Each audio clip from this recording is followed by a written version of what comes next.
Anyway, I got a chance to see Biden this week. He mentioned the White House confirmed that they are going to do a standard that involves funding the EV service, expanding it to more cities. A lot of people who want to get into EVs, they're afraid that, where's the charge? I don't know where to charge at. And there's a lot of chargers around, but because you're not in an EV car, you don't even notice them. Like here in LA, when I got my Tesla, I didn't know that there's like a on certain power poles in the city. They're just like a free charging. You just can plug up and charge there. I had no idea.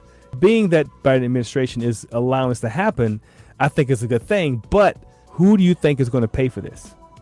Well, let's start with the basic number. The number I've read is $7.5 billion. That's with a B.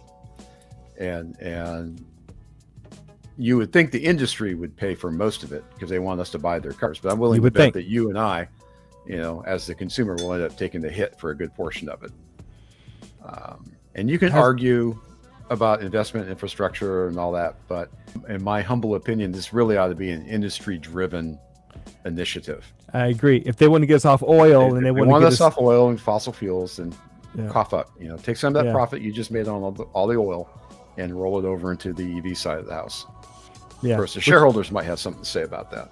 Shareholders tend to have more power than taxpayers because shareholders they do fund lobbyists. What I find interesting is more going to be around the standardization that they pick and choose, like what regulations they decide on, what they're going to say is required, and those types of things. Like, has to be CCS, has to have X number of kilowatt hours, all those types of things.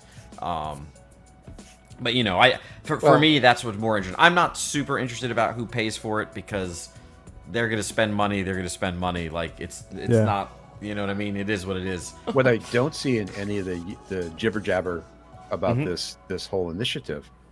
Now, granted, it's new, and right. I'm willing to bet behind the scenes it's a moving target on a lot of levels. But I don't see anything about American Disabilities Act. And how does a disabled person get to use an EV charging station?